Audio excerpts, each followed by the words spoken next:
Re-dye faded fabrics with Tulip Fabric Dye Pods. To get started, remove the sleeve and lid.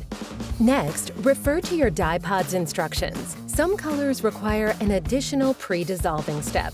For those colors, add the dye powder to a separate container and pre-dissolve with 4 cups of hot water.